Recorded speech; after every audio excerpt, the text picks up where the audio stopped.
신라 헌광왕이 동해안 물가에 다다랐을 때 갑자기 구름과 안개가 자욱해져 길을 잃었습니다. 천문을 읽는 신하가 말하길 이것은 동해 용의 조하이니 좋은 일을 베풀어야 할 것이라고 했습니다.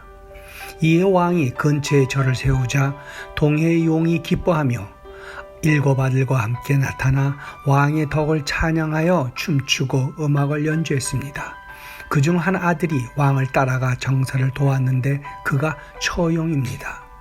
왕은 그에게 벼슬을 주고 미녀를 아내로 주었습니다.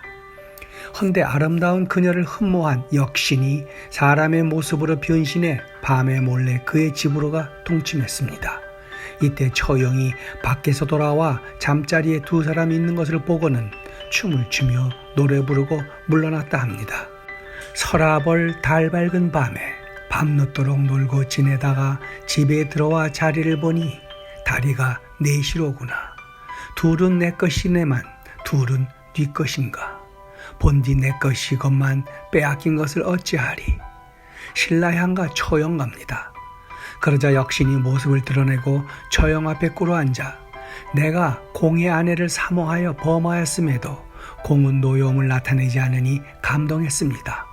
이후부터는 공의 얼굴이 있는 곳이면 나타나지 않겠노라 하고 맹세했습니다.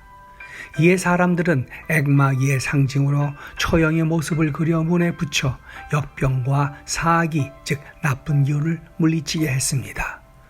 헌데 처형의 탈의 생김새가 너무 이국적이어서 외국인일 것이라는 추측이 많았던 가운데 고대 페르시아의 서사시 쿠시나메에 신라와 관련된 기록이 많이 수록된 것이 발견되면서 처형의 설화와 출신도 밝혀질 가능성이 커졌습니다. 고대 페르시아, 지금의 이란의 대서사시 쿠시나메에는 바실라라는 이름이 나오는데 바로 신라를 일컫는 말로 아름다운 신라라는 뜻이라고 합니다. 멸망한 사산 왕조 페르시아 왕족이 신라의 공주와 혼인하여 낳은 왕자가 침략으로 들어가 복종자를 물리쳐 복수한다는 내용입니다.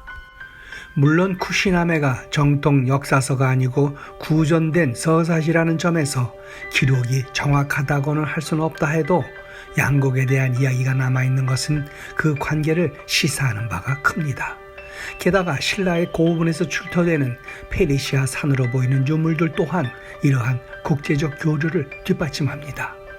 이란 국립박물관에 전시되어 있는 신라 유물 140여 점 중 금관과 허리띠 등과 함께 이란 문화의 흔적이 담긴 유물이 많고 경주나 경북 칠곡 등지에서 나오는 많은 유물들 역시 사산왕조 페르시아 계통이며 왕후 천축국전을 쓴 신라의 해초가 들렀던 파사국이 바로 페르시아이고 오늘날 코리아란 이름도 예성강 하구의 국제무역항 벽난도를 드나들던 아라비아와 페르시아 상인들을 통해서였던 걸 보면 이미 오래전 페르시아와 한반도의 관계가 밀접했다는 것을 보여주기에 충분합니다. 이처럼 교류 역사가 깊은 한국과 이란의 관계가 때 아닌 대통령의 말 한마디에 외교 리스크에 직면했습니다. 지난 15일 UAE 아랍에미레이트 순방 중 현지에 파병된 우리 부대 장병들을 만난 자리에서 UAE에 적은 이란이라고 한 발언 때문입니다.